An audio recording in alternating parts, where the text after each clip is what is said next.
Hey, Maddie. Thanks for coming on the podcast today. Hi, thank you so much for having me. Yeah, it's really my pleasure. I'm looking forward to our conversation today. And for those who don't know, you have founded the Mad Social Agency, which is a digital agency that you founded as such a young person. And we're going to talk to you today about what that journey's been like, what it's like to be a young entrepreneur in today's world, and get into perhaps some marketing ideas and themes and discussions. And I'm looking forward to it.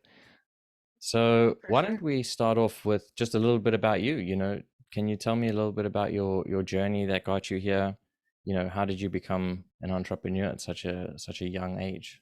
Sure. So I've always been extremely entrepreneurial, even from when I was 13, just with lemonade stands and raising money for charities. I've always loved things like that. Tried to start a business for doll clothing. I would used to Nice. sew little clothing. I just sell it to my friends and stuff when I was young. And then at 13 years old, I was extremely into fashion and extremely into art. And I'd always draw up these little fashion designs. So one day I saw on my Instagram feed Gary Vee talking about DMs and how you can DM anybody. And it was this new kind of thing where you could literally send a message to anybody that you wanted to in the world, celebrities, CEOs, anybody. So I decided to take photos of these fashion designs, they were ball gowns, and I sent them to a ton of companies. And one company came back to me, wanted to meet me in person at their Winnipeg photo shoot. That's where I'm from. And went there, offered me an internship at 13 years old to design a clothing brand with them. And so I always say that's where my entrepreneurial roots kind of started. Starting a clothing line at 13 under a national wide company. And it was just extremely fun. I learned a lot about chain of command. I learned a lot about design and fashion and business, and it all interested me a lot. Hmm. So fast forward to that, I started a few other businesses, which I can get into as well. But Mad Social Agency started out of my love for social media. Mm. I had a TikTok account that blew up, and my part-time job manager one day just mentioned, "Hey, Maddie, you should run our dollar store social media accounts." I'm like, "Yeah, sure, why not? That would be Yeah. fun." And so I'd post on there. It did extremely well. People would come to the store if I'd post about deals, but then they took advantage of the situation a little bit. Mm. So decided to start my own thing the day before my 19th birthday. Now I'm 21, but that's how it all Sure. started. Didn't know anything. That's crazy, but I really love that initiative that you took, when you were 13 and you were just like, I'm just going to send some stuff out. Let's see what Mhm. happens. And it's such an important Exactly. part of entrepreneurship is being willing to do that and just put yourself out there and, have most people ignore you probably, but Yeah. all you need is one, right? You just need one Mhm. person or one company to say, hey, like, this is really cool or inspiring and let's take a chance, let's see what happens and give this kid a break and do something nice and something fun, and look where it's gotten you today. Exactly. Right. And I always hear from people wanting to become entrepreneurs or to start a business that they're afraid to go start. They're afraid to reach out to people. They're afraid to get help. And really, what's the worst that's going to happen? They won't respond to you. They'll say no. That's it. That's the worst that can happen. I would say that the worst part is the regret from not doing it, the regret after the fact. So Yeah. exactly, it's just you need to go ahead and take that leap, sit in that fear. Yeah, and I think that feels it's a very interesting point, right? Is because people are very afraid of rejection. And yet, Mhm. as you say, the fear of not doing it or the fear of regret is perhaps greater than the fear of rejection. And if you can really understand that for yourself, then that means that, well, you've got two options here, right? Mhm. Because now you want to start this business or this company. So Yeah. that's not going away. So your options are, confront one of these fears. And if you confront the right one, well, then you never know what can happen, right? I mean, amazing stories have ended up because people just took a chance on themselves and said, this is just what I want to do. Let's see what happens. I'll go step by step and we'll take it as far as it goes and learn so much along the way. And it's all about learning, right? Because Mhm. no one knows anything when they start, right? Exactly. You just Nobody don't. does. And I that's I had okay. no idea what I was doing, even social media management wise. When I got my first client, I posted about a crazy social media management deal and I had no idea what the hell I was doing. I was just like, yeah, sure. You got to say yes to things even if you Yeah. don't know what you're saying yes to. You got to start somewhere. I will never know exactly what I'm doing. I will Yeah. never, but that's the beauty of it. Nobody knows what they're doing, and once you realize that, the world's a lot less scary. Yeah. Yeah, I think I even heard a clip of you saying that, when you first started, you were offering a month's worth of social media management for like $80, right? Yeah, yeah, $80, $80. And so I closed a DQ franchise that first week, 3 locations. They were like, what a deal. Yeah, but back then I thought, because I was making about $500 a month. I was a broke university student. That went toward all of my expenses. I didn't make any money. So whatever, $80 times 3 accounts to me was a lot of money back then. Like, Yeah. oh my gosh, I can pay for extra gas. Like I can actually pay to fix my car if I need to, right? So Yeah. now it doesn't seem like a big deal. It doesn't seem like a lot of money. That's extremely cheap. But it was you know, it was massive to me back then. And it got you started, Exactly. right? And it got me started. And I think that too many people start out chasing the money. Mm. And where I started out truly just having fun. I loved it. And extra $80 a month. Well, hell yeah. Why not do that if it's something that I actually love doing? And you Where started to learn, right? You started exactly. to learn and try, and it wasn't such a huge contract that you might risk losing, so it's worth Exactly. doing. And I mean, I can only imagine what you learned managing those 3 accounts just within a few months, right? Of Oh, learning how to tons. do social media management. Like arguably it would have been worth doing for free just to get Hmm. that experience and that learning. And DQ is huge, right? DQ being Dairy Queen, I'm assuming. Yeah. Yeah. um, and I mean, that's a multinational corporation, right? Hmm.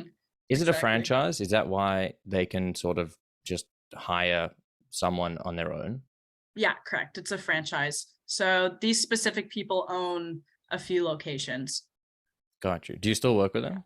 I I suppose do that's a actually. I okay. do. Yeah. Not at $80 a month, but I Yeah, do yeah. work with them. Yeah. And so what was the leap from there? Like how did you transition that into, more clients, or will you just keep putting yourself out there, DMing people, taking those risks, being like, hey, do you need a social media manager? Like I can do it for you. Yeah. Well, So yeah. back then, like how I started my business was I legit started an Instagram account. That was my business. I started an Instagram account and I searched up cool words and the word spark came up and I was like, oh, that's cool. I'll call it Spark Media. That's how I named my business back then. And I started it just in a day. So to kind of grow from that, all I really did was I posted content. I Mhm. posted social media tips, kind of the work that I was doing for DQ, because I was in full-time university and I had still a part-time job. And there's some overlap where I had 2 part-time jobs there. So I was pretty busy in school's number one. I was an architecture student. That's gets pretty intense here. Yeah. Yeah, but just slowly posting content for those few months. Started that October, and then in February, I had a viral post. Mm. So that's when it kind of really hit me where, oh my gosh, this can be legit because I got 5 clients that week. So I bumped up my prices. Slowly within those months, I bumped up my prices a bit. But Yeah. when that viral post hit, I gained a ton of followers and I actually looked like more of a agency. I mean, still a freelancer, but a higher end freelancer, I guess. So that was the first kind of hit of knowing that I could grow it and focusing on the business because I Mm. didn't focus on it previously. So I've mainly grown my business through social media, through shareable content, promoting my own personal brand on whether it be TikTok, LinkedIn, which I am in love with lately, Instagram, all of those platforms. And now I'm really focusing on referrals as well. Hmm. So just utilizing those different channels. Outreach I've never really done. I think that it's just Just in the annoying. beginning. Just in the beginning. I just Yeah. did it in the beginning when I was 13. But it's important to reach out for help, I think, Yes. Get to, mentors.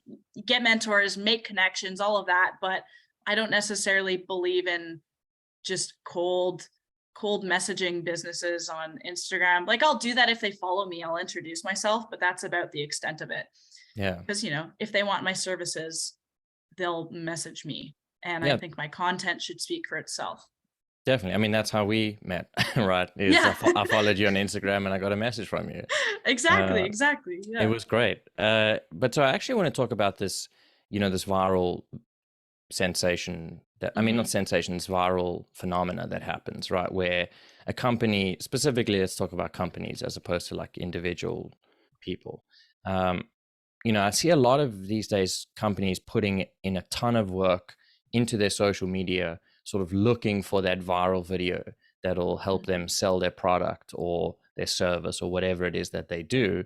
Because, I mean, it's an amazing marketing tool, but you don't really have control over which content goes viral. Like, that's the nature of it, right? You can kind Right. of work to see what is most likely to go viral, and there's certain metrics I'm assuming you can use to sort of post at the right time to the right audience with the right content that can sort of maximize your chances of it. Mhm. But really, like, it's up to the universe, for lack of a better word, right? Yeah. So what's it like having a video, or what, first of all, like, let's say, what kind of content was it that went viral, and why do you think your piece went viral that you just spoke about? So this was before Reels even. So it Gotcha. was a static post. It was a graphic about the Instagram algorithm and how to support businesses for free by, Mm, liking, commenting, following them. And it talked about the Instagram algorithm, and it talked about how the saves option and the sharing option were more important than likes and comments. mm, And that triggered a lot of people. And I wrote on the new Instagram algorithm or whatever. And because it was slightly controversial, it made a lot of people mad in a way, but also because it was talking about how to support small businesses, a lot of small businesses reposted that on their stories. It has mm. about 400,000 shares or something, and most of those were stories.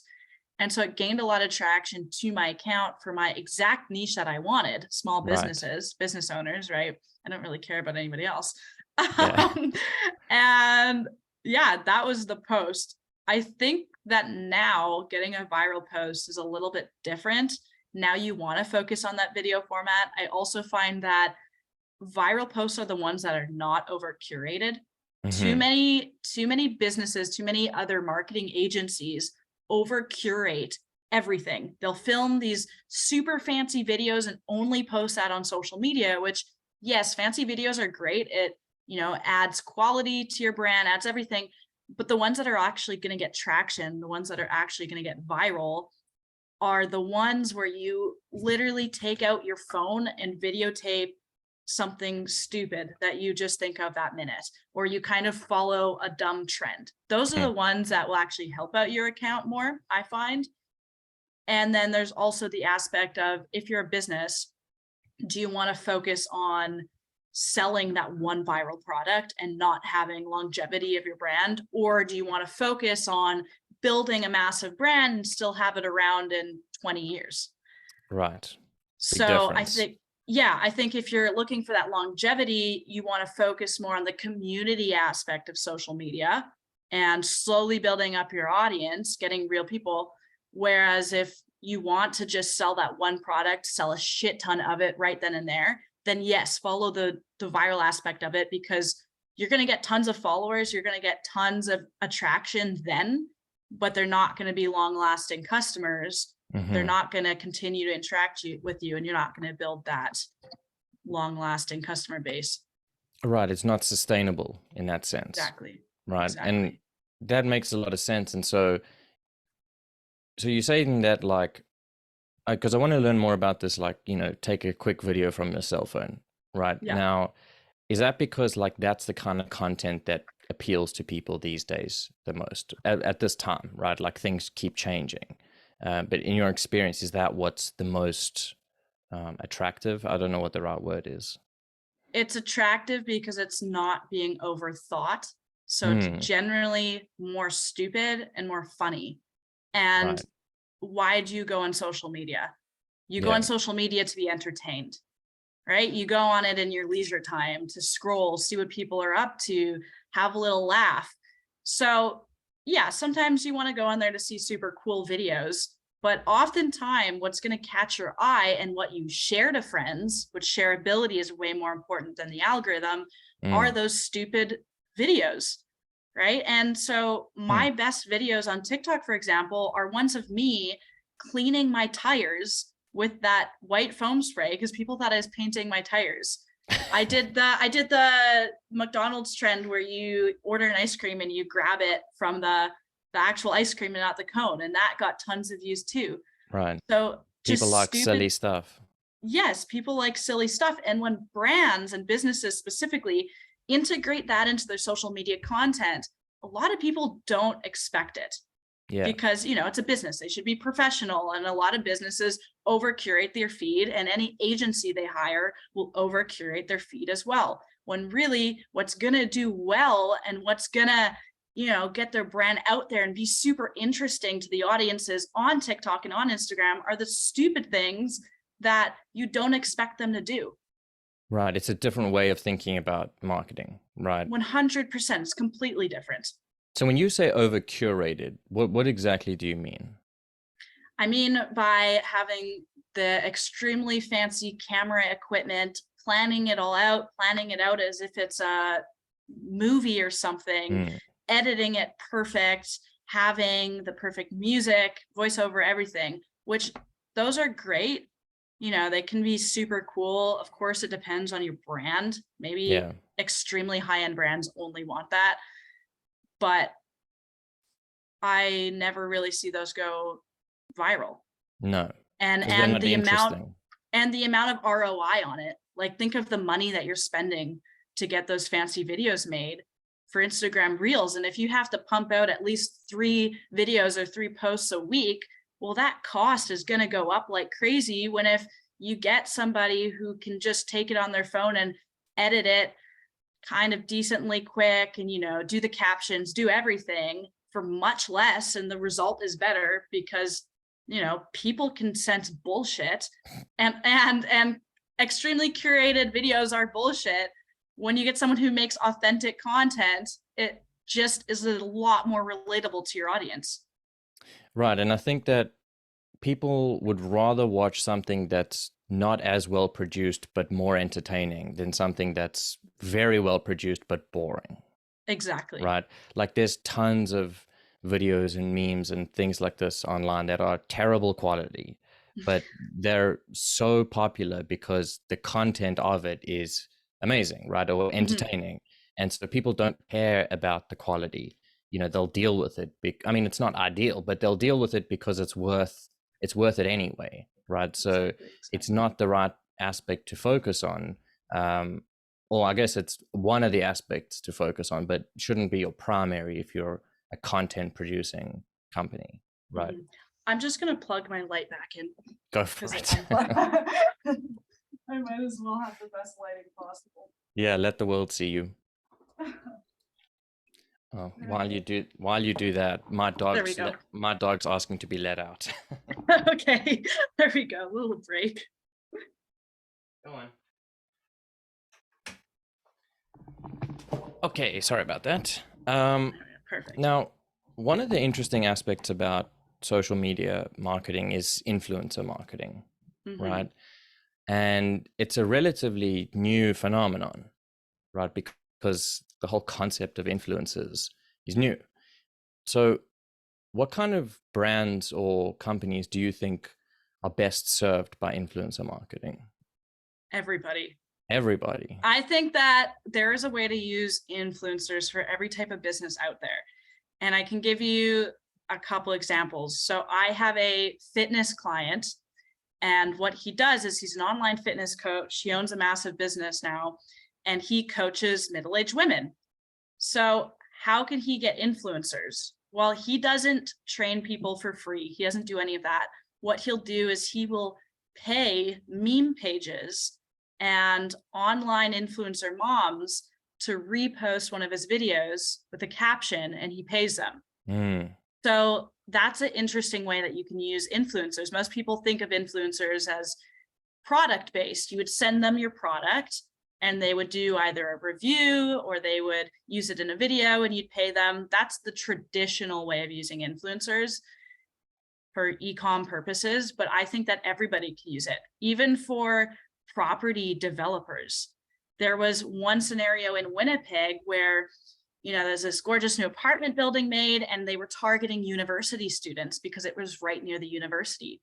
So what they did is they held an influencer open house and they invited younger influencers in Winnipeg to go to this building. And they didn't require them to film anything, but obviously they're going to film it and take photos if they're younger and on TikTok and stuff. So they've got probably thousands of dollars worth of promo for not even really paying them, because they would have just invited them to this influencer open house. So that's another unique way of using it. And there's so many ways that people haven't thought of. So I do think that every single business out there can benefit from influencers in some way. You just have to find the way that works the best for your brand. Yeah, you have to be creative, right? Yeah. Like, because you're right. It's like you typically think of influencer marketing as like, oh, there are influencers who will talk about my product or whatever, Exactly. or service. And that's one way of doing it that's very common.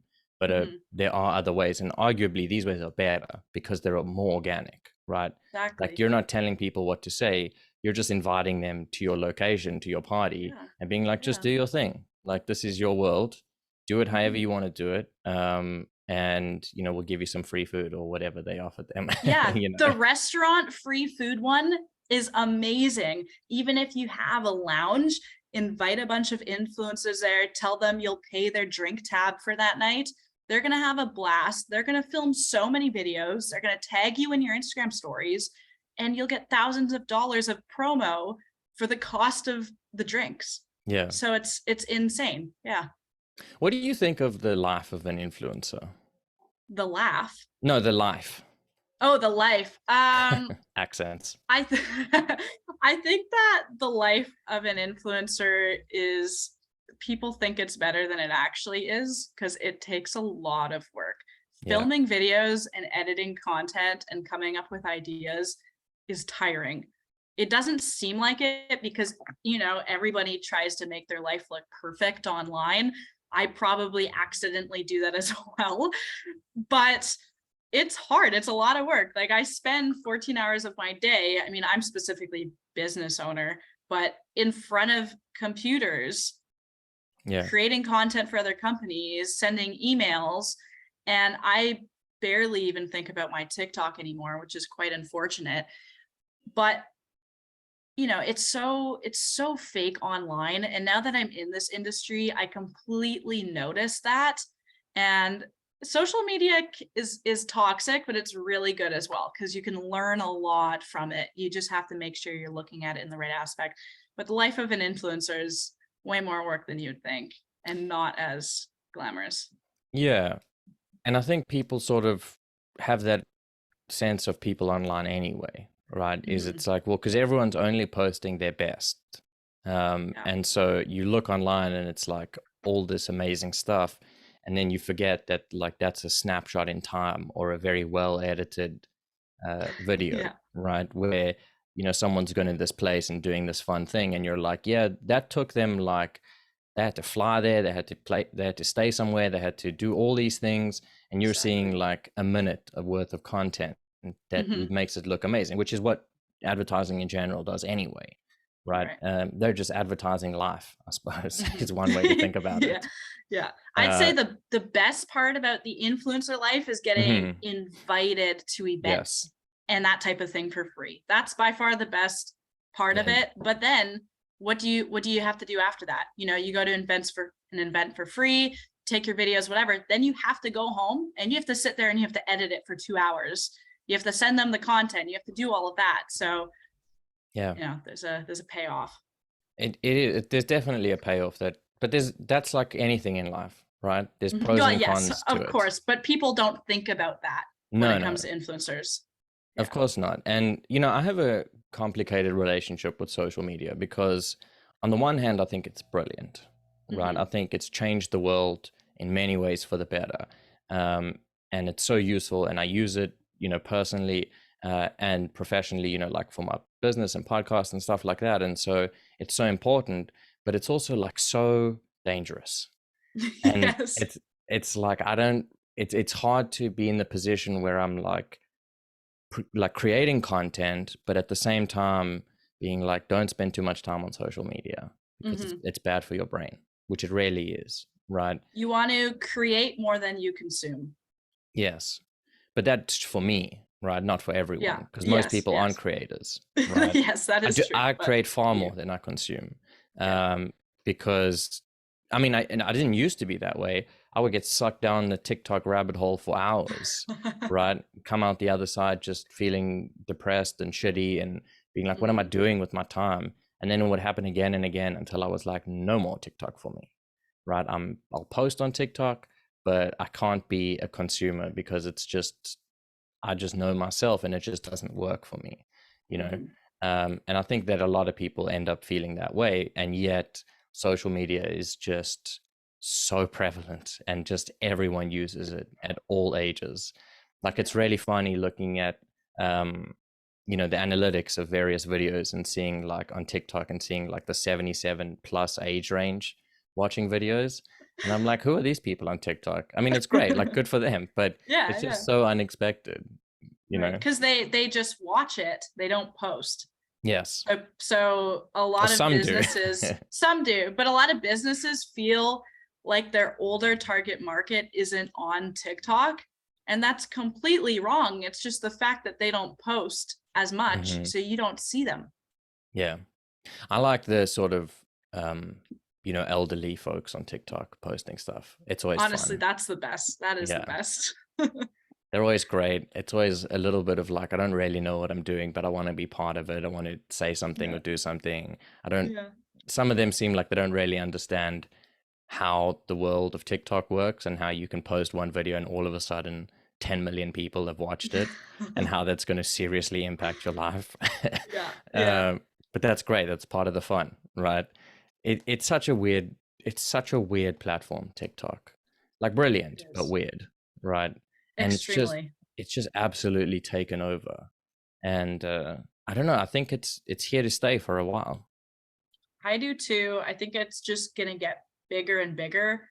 I mean, every single other platform has copied them. Yes. So obviously they're doing something right. It's it's popular because the way that it works is extremely addicting. Mm-hmm. It's Because designed video, phenomenally well for that purpose. exactly. That's why they designed it like that. So people stay on it longer. There's, they watch more ads, so that equals more revenue for TikTok. And that's the whole social media game. They just want you on it as long as possible. Hmm. How do people make money on TikTok? There's a few ways. It depends if you're talking about businesses or influencers. Influencers specifically on TikTok, you can make money from lives. Only in the US, you can make money off of video views. They haven't launched that in Canada. Mm, You can make money off of promoting businesses' products. sure. Or if you're an influencer, if you have a large TikTok following, you can start, a clothing brand, or you could start All selling right. something else and funnel people toward that. Okay, so people use it mostly for other revenue generation purposes, right? As Yeah. opposed to like YouTube, where you get money for views. But that's You because can of get, ads, right? yeah, you can get money for views only in the States. And is it, lucrative for that? Or I don't only if even you're know, because really at the top, I imagine. probably only if you're at the top. Like, I don't have many close friends who are big on TikTok in the States. So I Yeah. don't even know how that structure works, to be honest. And would you say that, you know, if a company, I guess it depends, but if a company was looking to sort of start off their social media management, I mean, a Hmm. social media presence, right? They're like, I need to do this. I need to grow my business. Let's say it's a small business.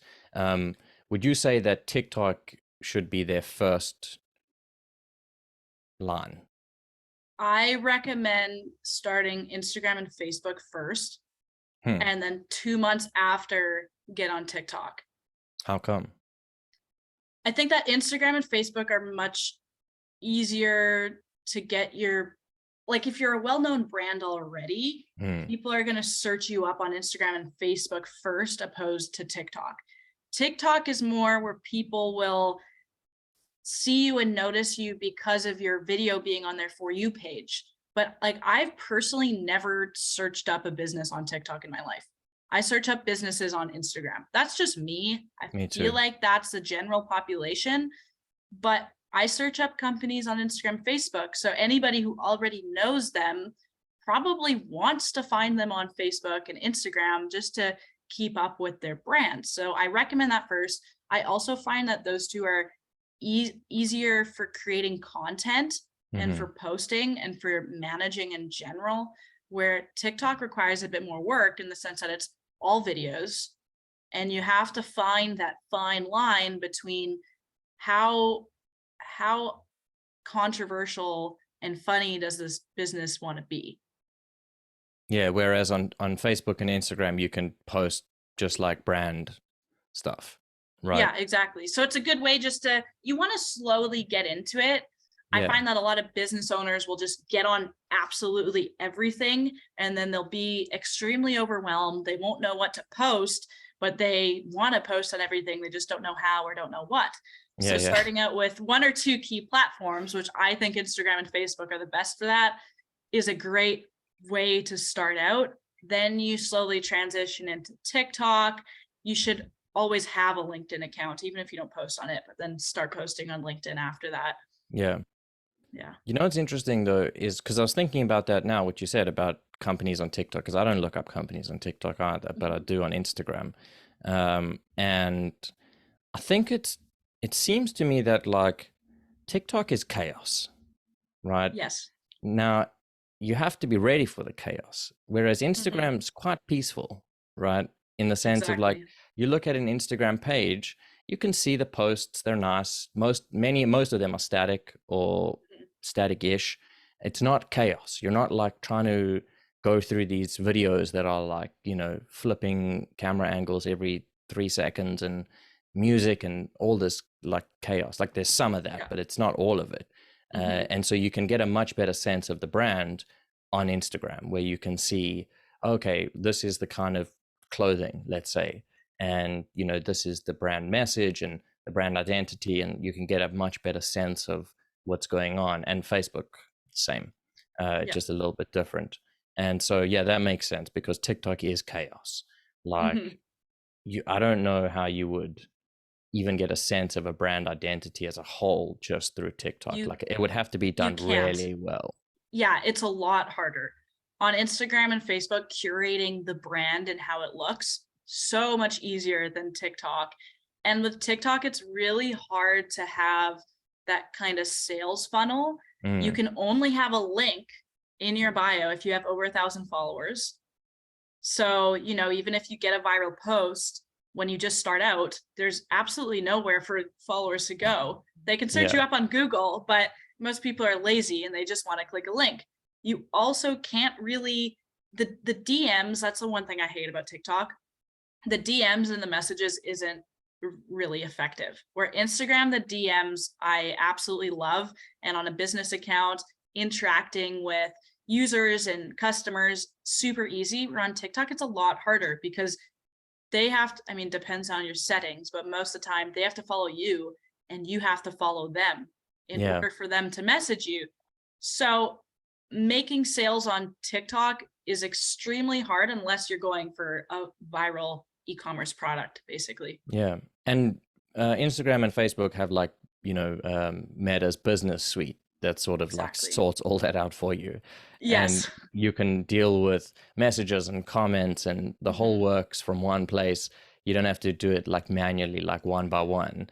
You're right. On TikTok, that's weird that you have to mutually follow in order to message. Like that seems like a weird feature. which I don't Yeah. really understand, except if they're trying to contain spam or something like that. Mhm. But that's happening anyway. Exactly.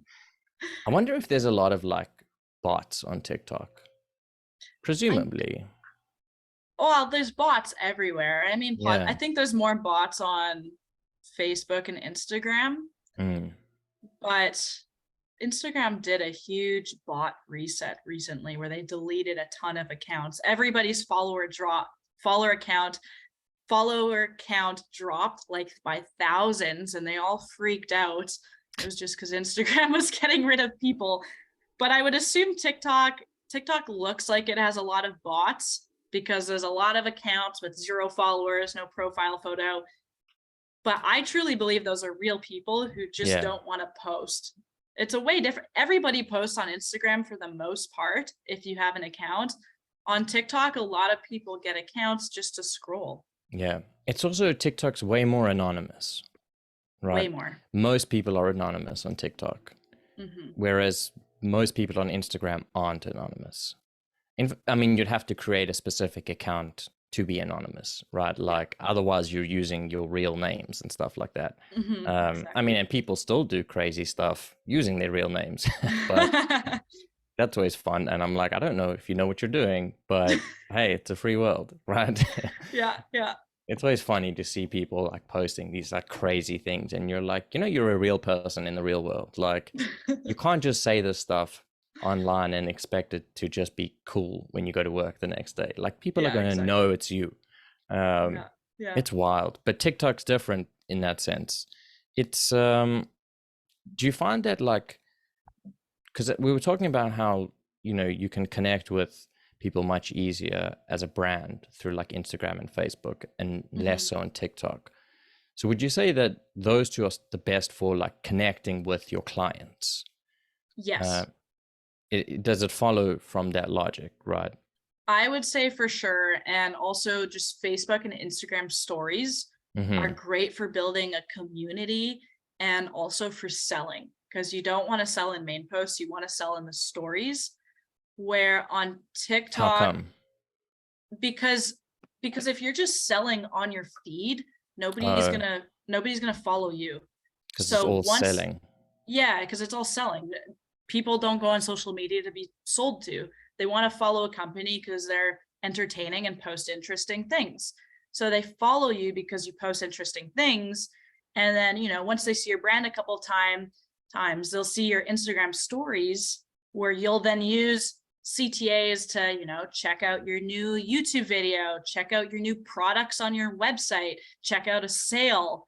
If you post that stuff on your feed, nobody's gonna follow Mm. you. Where there's the story, it's a little bit more personable, and you can, they're already interested in your brand, so it's easier to sell.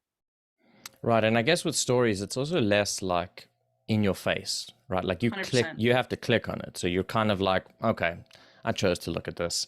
Yes. Whereas if you're just scrolling, it just feels like another ad if they're selling Hmm. something. You wouldn't even notice it. You wouldn't No, notice it. no, and there's so many ads online. I'm surprised that Instagram Ridiculous. hasn't come out with like some premium version of like no ads for like a subscription. But 100% they will. but I guess they make too much money from ads to do that. Like they've obviously done the calculations to realize it's not profitable for them to do that yet, because otherwise they would, because they're a business that's in it to make money, That right? is true. Yeah, yeah, Like, because Facebook hasn't done it either. So no, but Facebook no, ads, I don't know, I haven't been on Facebook in a long time. it's just as bad. I'm sure. But why wouldn't it be? Yeah, yeah. Nothing's as bad as YouTube though, because it interrupts your videos and content, and Terrible. I hate it when that happens. And Like, now Netflix is doing that. are they going to do that, or did they just threaten to do that? Oh, I don't know. I thought they were gonna do that. I thought it's a thing that's happening. Oh, maybe. Last I heard a few months ago, they were threatening to do that, and people were up in arms about it. And I was like, that seems like a bad idea. That's why people are paying you. You know, Yeah, like yeah, there's a exactly. reason why it's a subscription service and it's not for ads. Hmm. Um, Ads are the worst. I I mean, know. even though they're essential to like our businesses and stuff like that, it's just they're just so infuriating, right? They just ruin the whole experience. And it's like, Hmm. for me with a podcast, I'm like, it's hard to imagine when I would do ads, right? Like, I'd Right. rather make a little bit less money, but have like some kind of subscription or Patreon, additional content that's paid for rather than for free, than run Mhm. ads, because it just seems like it will just interfere with everyone's experience, especially as a relatively low level podcaster, right? Your Like, audience would shrink. yeah, as they should. Like, I would deserve it. Yeah. Um, I mean, I can't help it on places like YouTube where I don't get to choose that they force me to play ads sometimes. But Mhm. in terms of like in episode ads, like, no, Yeah, no, don't um, do that. no, it's not worth it. Unnecessary. If anything, I would do like in the beginning so people can skip it. But then why am I doing it, right? Like, you want people to listen because that's why you're putting them there. But I mean, what's the return on that kind of stuff? It's got to be like a fraction of a percent, right? Even with the like, what do they call it, where you like you sponsor a product or something like that. Mhm.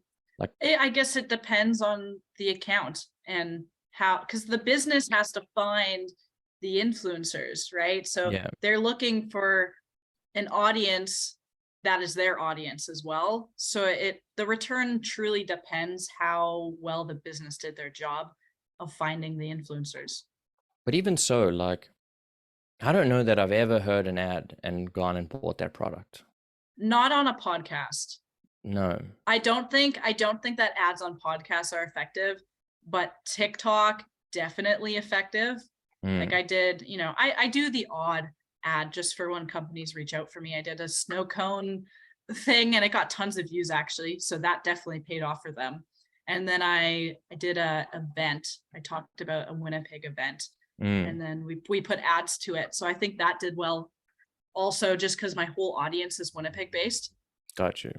Yeah, yeah. So it truly depends. Yeah, although what it does do is like brand awareness, Hmm. right? Like, if the same company sponsors a bunch of episodes and a bunch of podcasts, like, you certainly become aware of that brand, right? You'd And become interested and you'd eventually search it up.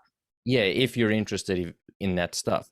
Like, Hmm. I don't like, I'm trying to think of the big brands that I keep hearing on podcasts. Well, one is BetterHelp, right? The online therapy service, Okay. um, which I'd never heard of before. The other one is, but it's good for them, right? I'm all Yeah, for it, yeah, right? As yeah. a therapist, like, the more people get help, the better. Hmm. Um, what else? Manscaped is everywhere. Okay. I mean, these, I guess, are the podcasts I listen to. Seems like those two don't exactly line up, but hey, There it's quite good. Men need therapy too. you go. And Babbel, like Oh yeah, the Babbel. Okay, I know that one. yeah, Babbel. What else? Liquid IV, right? The I don't know supplement, what that is. something of sort. So I Interesting. haven't bought any of this stuff, but it's like, well, now I know these products. And I Yeah, guess yeah. if I was interested in, let's say I decided I want to do online therapy, well, I know BetterHelp. I don't know them, but like, I have the brand in my brain now. So Hmm. I'm definitely going to take them as a strong consideration. It doesn't mean I will necessarily go, but it'll be the Right. first thing I Google probably, Yeah, um, yeah, yeah, for sure. or When you whatever need it, supplement it is. that's Yeah. what you would go to. And it's interesting too, because a lot of, whether it be a client or a business on social media is like, well, my sales aren't going up yet. And it's only like 1 or 2 months in. Yeah. And well, you're not going to get sales 1 or 2 months in because we don't even know 100% what type of content works yet. And B, the goal is more about brand awareness. So then when a person needs your product or service, they'll go to you first. That's what it's about. It's not about just selling. Plus, it's pretty much impossible for us to calculate what posts equaled sales because we don't see their website analytics or anything either. Yeah. So yeah, That's but true. it is interesting. That's why Coke still advertises, right? For Mhm. brand Yeah, awareness. exactly. It's like one of the Exactly. biggest brands in the world. You'd think that they don't need to advertise, but they do, because it works for, I mean, they put probably billions into Oh annual yeah. advertising. Coke, McDonald's, all of these ones that you just still see, even though you know the brand and Yeah. people are still choosing them, they're still out there doing Mhm. as much as they can for their own brand. And that just speaks to the power of it, right? Exactly. Like you shouldn't dismiss it just because it doesn't exactly make sense to you. Yeah, yeah, for sure. So, one of the things that we had spoken about before was this idea of like the mindset of an entrepreneur, right? And Mhm. I wanted to chat to you a little bit about that, because what would you say are some of the like characteristic mindset features that you embody or aspire to embody, at least in Yeah, terms of becoming successful, like in your field and as an entrepreneur in general? I would say not being afraid of fear is a massive one, and Mm. actually going out and doing things, right? Not just having the idea, not just writing it down. That's what everybody does. They have their idea, they think about it for a couple of years, they really want to do it, but they don't do it. Where one of my traits is I don't think about things, which is bad in some instances. I just go ahead and do things, and Yeah. I'm extremely active in that sense. My other one is that I know that I'm not the best at anything, and I always know that I can become better, whether that Mm. be like a better leader, better at social media, better at even my business systems. I can be better at everything, right? Better at general organization. Like my desk is a fucking mess right now, but Yeah. just little things. So the whole growth mindset aspect, I know that I'm not the best, I know that maybe I'll never be the best, but wisdom and stuff will come with age, and I'll slowly learn things as I need it, and I'll learn from that failure. Yeah. I saw a video the other day of Gary Vee. Again, Gary Vee always inspires me, and his video was mentioning how you have to fall in love with failure, Hmm. and that is the truest thing ever. I don't think I'm at that point yet personally. So I aspire to fall in love with failure. Hmm. Still a little bit, still a little bit nervous about it. Um, just this early in the game. But failure is important. It's truly important. People go to school and they're taught all these things and they think they know everything. And then, there's no growth mindset after that. They they don't want to fail at all. And so they'll start up these businesses and they'll be so precise with everything, even though half the stuff you're actually taught in business school isn't necessarily relevant. How many profs currently run big businesses? Well, Hmm. none, because then they wouldn't be profs. So so I just find the whole business school structure completely wrong, and I think that needs to be rewritten. There's probably some schools that do it right, just specifically here it's not good. So those But are a few what's traits. interesting there is that the fear of failure, I mean, learning to love failure, right? Because you mentioned Hmm. school. And I think one of the things that is taught to kids, when we were at school, presumably you had the same experience I did, where Hmm. failure was condemned, right? It wasn't an opportunity for you to do better, right? If you failed a test or an assignment, You just move almost on to the next thing. almost none of the teachers were like, all right, that's cool. Why don't you submit it again? Hmm. Right? Or let's see what went wrong and then submit it again and do it again. Because that's how the real world works most of the time. Exactly. Sometimes you fail and you lose it all, but you've learned so much along the way and you get to try it again if you want to, right? Right. Whereas tests and exams are, it's like you have one opportunity only. And if you Hmm. mess it up, then that's the end of that, which makes no sense to prepare None. people for the real world. Because then you do fear failure because you think if you fail, it's over, right? And Yeah. that's just almost never true, right? There's Never. I've always, yeah, I've never had an experience like that where I've failed once and didn't have the opportunity again. no, You like can even if your always go business again. failed, you can always start a new business, right? Exactly.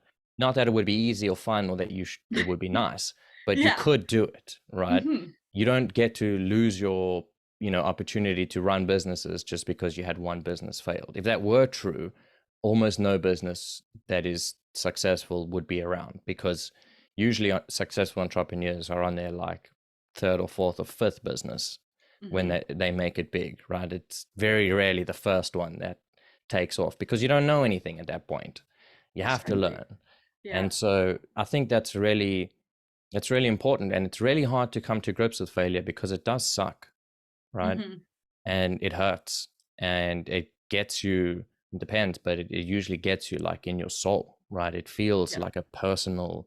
um, like a personal failure, even if it's a business failure. Right. And to not let that, so you have to like accept the failure, right? Like I'm not saying ignore it, but and work through it and process your emotions, but then use that as a stepping stone onto something else, right? At the right time.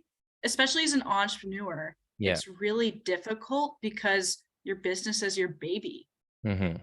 So you like I have a personal attachment to my business.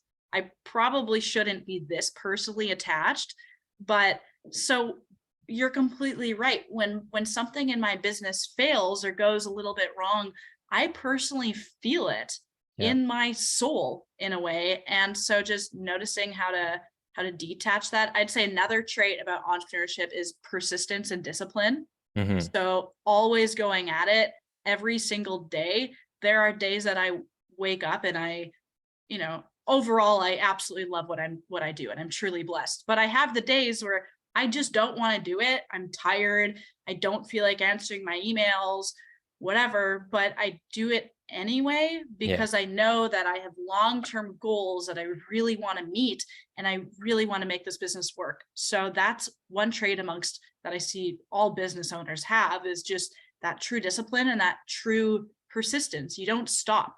You never stop. You always keep going. Yeah. And you have to find that motivation internally, right? Yeah. I mean, you can set external goals and things like that, but that discipline has to be cultivated and Hmm. driven by your internal motivation for success or for whatever you're going for, because those days happen to everyone, right? No one's immune to those feelings of like, I Exactly. don't want to do anything today, right? And Yeah.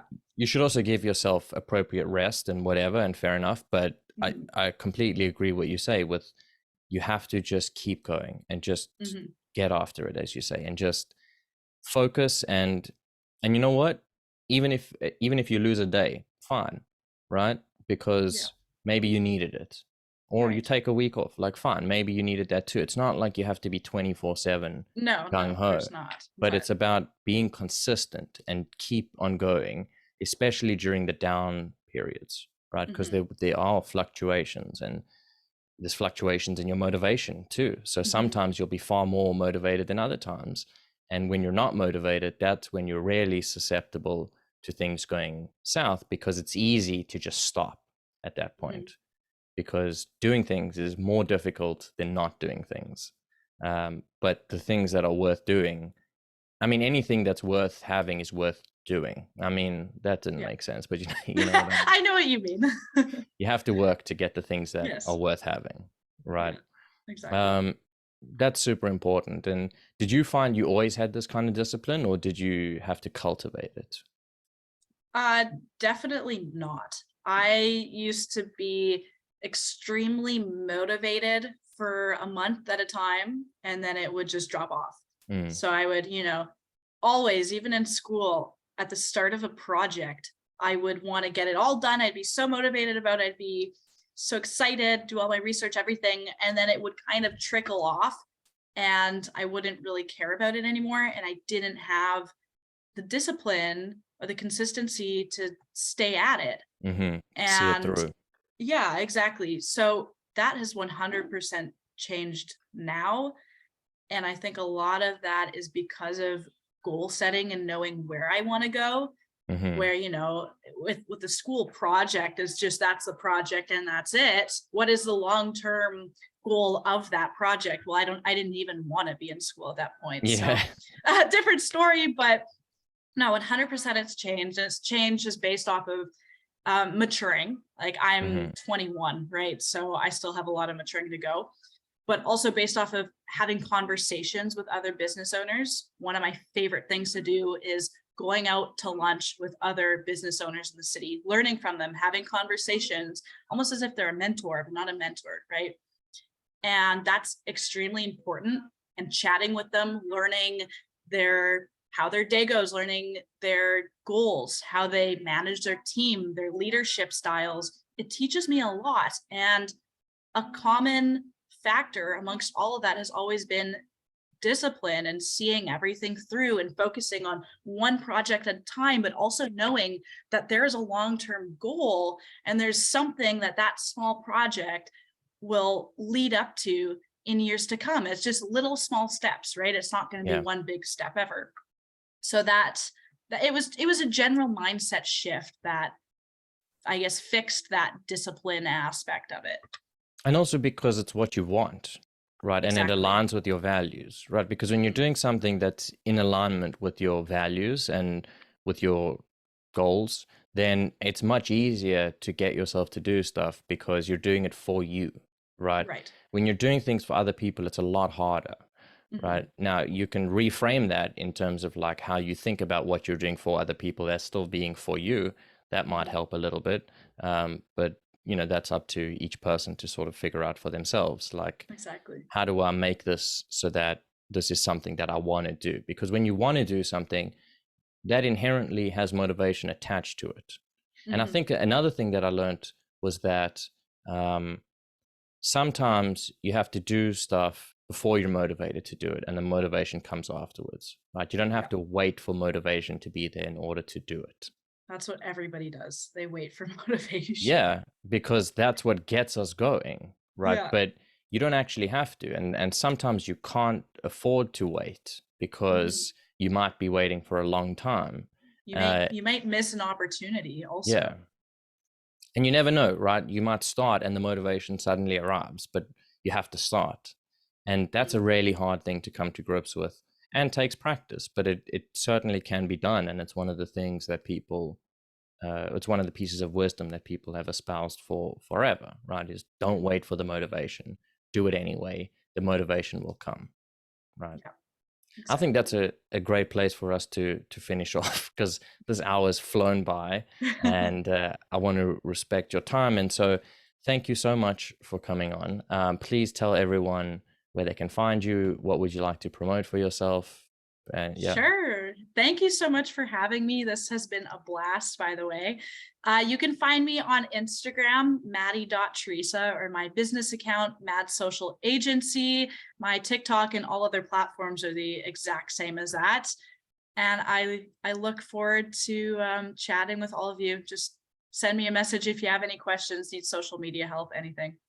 perfect. Thank you. And I look forward to doing, all the links will be in the description and all that kind of stuff for anyone listening. And yeah, I look forward to having you on again soon.